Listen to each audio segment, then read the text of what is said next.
Salut à tous, c'est Matt et je fais cette vidéo un peu improvisée, pratiquement complètement à l'arrache pour être honnête, parce que je viens de penser à un truc qui pourrait vous intéresser. Je repensais à ma critique que je viens de terminer sur l'Odyssée de Nolan, que j'ai pas spécialement aimé, mais qu'il faut au moins voir une fois au cinéma sur un écran géant pour vraiment apprécier toute son envergure. Et j'ai beaucoup recommandé dans cette vidéo la version longue de 3 de Wolfgang Petersen.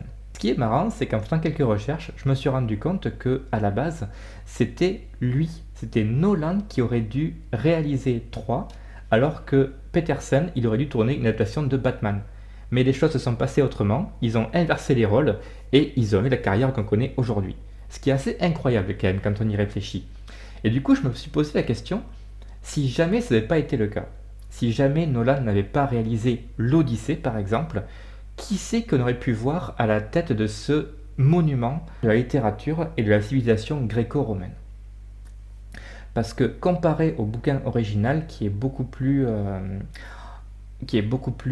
enjoué, beaucoup plus spectaculaire dans ses environnements et ses aventures, Nolan, lui, il a choisi une vision beaucoup plus contrastée, avec une déconstruction presque symbolique du mythe du héros, des personnages aigris, déprimés et un univers extrêmement réaliste, voire presque terre à terre, où la caméra n'a jamais de recul sur la situation. À part à deux ou trois exemples, on n'a quasiment jamais de plan zénital, c'est-à-dire vu de dessus, ou de plan très éloigné de la situation pour montrer l'envergure des monstres et tout ça. On est très souvent avec une caméra embarquée, shaky cam à mort pour montrer la confusion des affrontements. Ça reste un film très soigné, mais jamais vraiment spectaculaire à l'écran. C'est pas ce qui intéressait Nolan. Ce qui intéressait Nolan, lui, c'était justement de refaire ce qu'il avait fait avec Oppenheimer, c'est-à-dire montrer un héros qui a réalisé quelque chose d'extraordinaire, mais ensuite qui est littéralement hanté par les conséquences de ses actes et qui souffre de PTSD, quoi, en fait, tout simplement, c'est-à-dire de syndrome post-traumatique. Donc, sans plus attendre, je vais vous montrer tout de suite une liste de réalisateurs que j'aurais bien aimé voir s'attaquer au projet, et à mon avis, pourquoi leur style et leur patte artistique aurait été un meilleur match, on va dire, une meilleure symbiose avec l'œuvre originale d'Homère. Alors pour être honnête, j'ai tout de suite pensé à Spielberg, bien sûr. C'est le synonyme du film d'aventure à grande échelle, du grand spectacle, musique hollywoodienne épique de John Williams, tout ça. Mais je sais pas, il y a quelque chose dans sa sensibilité qui me disait qu'il conviendrait pas au projet. Par contre, juste après, je me suis dit, celui qui serait parfait, bien sûr, c'est Peter Jackson. Alors Peter Jackson, c'est Le Seigneur des Anneaux, évidemment. Donc là, on ne peut pas être plus proche de l'Odyssée avec ces personnages qui traversent des étendues incroyables, qui rencontrent des personnages magiques, il arrive plein d'aventures extraordinaires et tout ça. Et c'est en même temps ancré dans une réalité palpable, donc je suis certain que Peter Jackson aurait été parfait. Malgré tout, ça aurait été difficile pour lui, je pense, de se renouveler. C'est-à-dire qu'on aurait clairement vu un, un produit calibré qui ressemblerait beaucoup trop au Seigneur des Anneaux. J'imagine que le Cyclope, il aurait été incarné par Andy Serkis en motion capture, comme il a fait pour Gollum, comme il a fait pour King Kong et tout ça. Et par exemple, j'ai déjà en tête une image où Pénélope, elle se fait courtiser par un prétendant et elle lui fait vos paroles sont du poison, comme Éowyn qui rejette les avances de Grima, quoi, dans une de tour. Et en plus, je pense que si les studios lui avaient un peu trop serré la vis, on serait tombé sur un truc beaucoup moins créatif et beaucoup plus mainstream dans le genre de la trilogie du Hobbit, par exemple, avec des effets spéciaux à outrance et les personnages pas forcément développés. Donc, oui, mais non. Alors après, je me suis replongé dans mon enfance et je me suis instantanément rappelé la scène du baron de Munchausen avec l'équipage qui tombe dans la flotte et qui se fait pourchasser par un poisson énorme qui ressemble à une île. Donc là, je pense que Terry Gilliam aurait été parfait. Ça aurait été un truc beaucoup plus kitsch, je pense, mais clairement mémorable.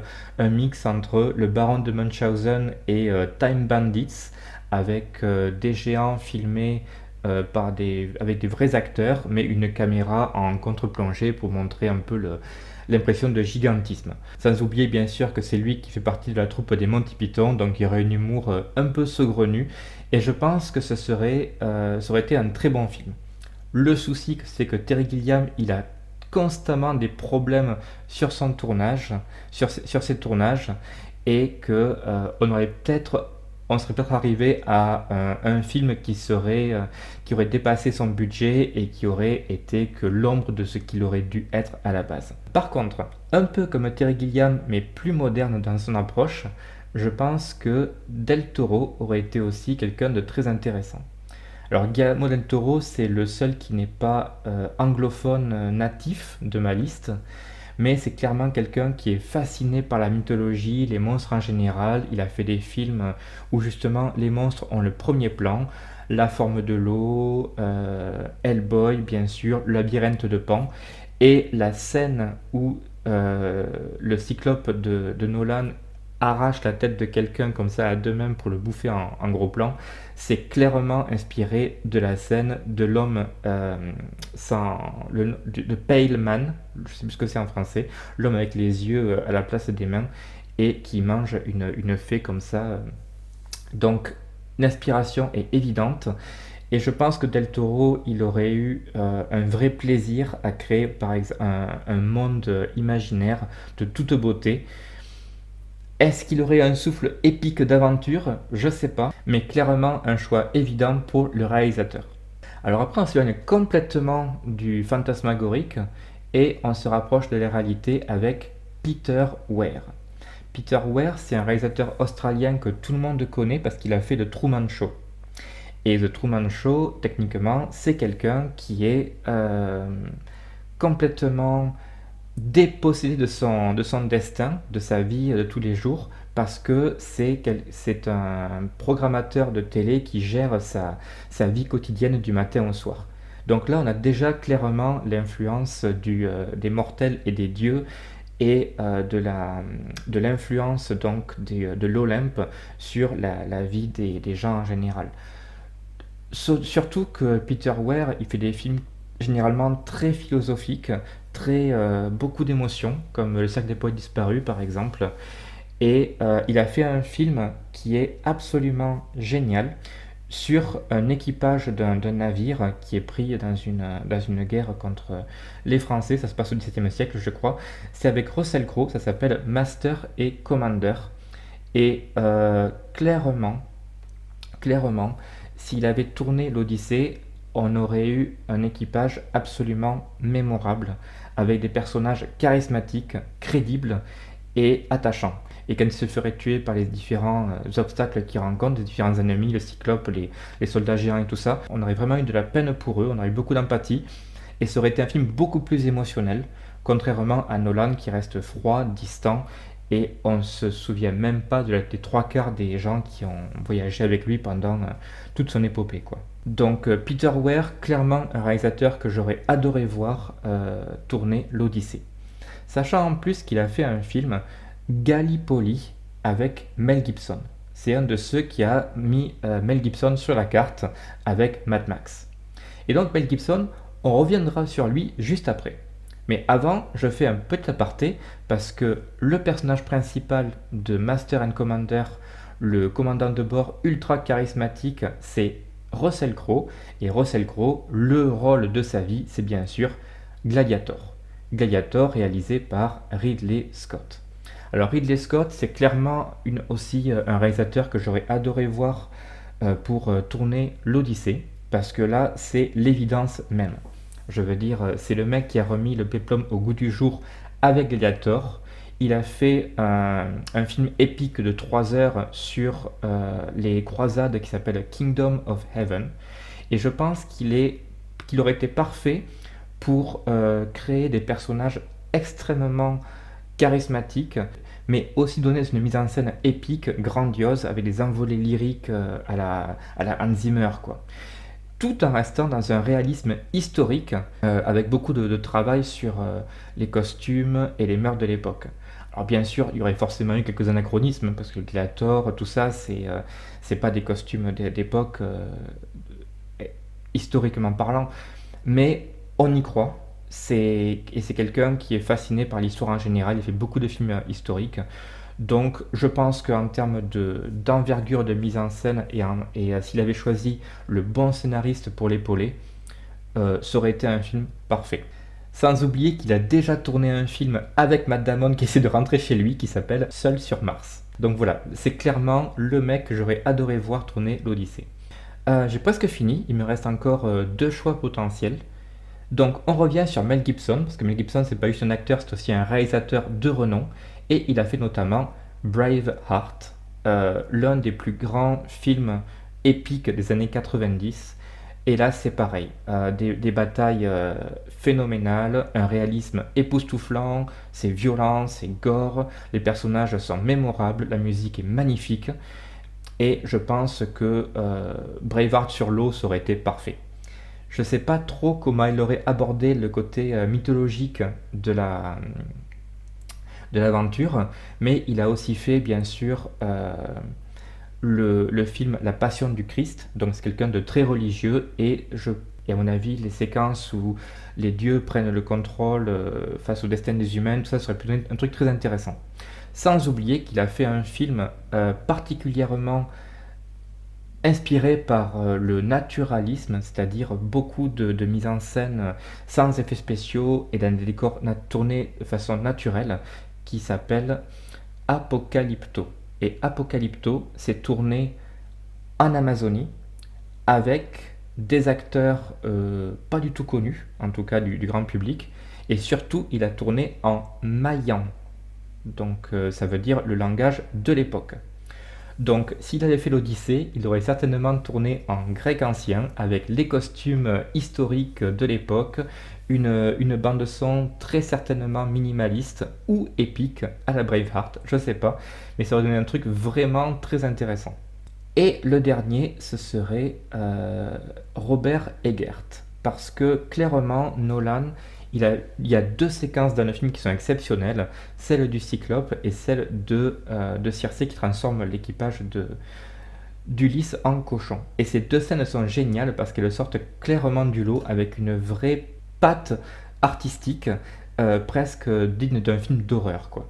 Et s'il y a un mec aujourd'hui qui fait des films d'horreur extrêmement euh, violent, trash, mais surtout très beau visuellement parlant, presque existentialiste dans la narration, donc qui se rapprocherait beaucoup plus de l'univers de Nolan, mais avec un univers beaucoup moins froid, glacé, ce serait donc Robert Eggert. Robert Eggert, il a fait The Witch, il a fait The Northman, qui est un film de viking particulièrement gore, mais aussi presque cru, avec des performances bestiales, animales. Parfois, c'est un cinéaste un peu prétentieux, qui tourne un peu en rond dans ses idées, mais visuellement, on ne peut pas dire que c'est le dernier des tâcherons, quoi. C'est un mec qui fait des images exceptionnelles. Il est en train de faire un film sur les loups-garous qui s'appelle Werewolf, et il a notamment fait jouer Robert Pattinson, qui est aussi dans l'Odyssée. Donc voilà, je pense que ça aurait été un choix intéressant là aussi. Et pour terminer, parce que là on a parlé que de réalisateurs de films avec des acteurs réels, je me suis penché sur le mode animation. Parce qu'il y a un film de 2003 qui s'appelle Simbad, qui est clairement parfait pour une adaptation de l'Odyssée tout public. Le héros est un mec charismatique, mais aussi joli cœur et surtout très intelligent et très décontracté. Beaucoup plus proche du Ulysse original, donc du bouquin d'Homère, que de la version extrêmement déprimée et mélancolique jouée par Matt Damon dans le film. Il y a clairement une inspiration Pirates des Caraïbes, grande épopée légendaire avec des monstres marins, tout ça. Et d'ailleurs, il y a même un court-métrage qu'on peut trouver dans le DVD qui s'appelle Simbad et les Cyclopes. Donc voilà, l'influence, elle est là, et je pense que ça aurait été parfait pour un film tout public. Et enfin, avec un mix entre les deux, je vous propose Zemeckis, Robert Zemeckis, réalisateur de Forrest Gump, Retour vers le futur, des films cultes des années 80-90, qui a tourné un film en 3D avec une caméra qui retranscrit les mouvements des personnages dans un univers entièrement en CGI et qui n'a pas vraiment marché à sa sortie. Mais je trouve qu'il est très intéressant ce film, et surtout au niveau de la version longue, les personnages sont beaucoup plus développés.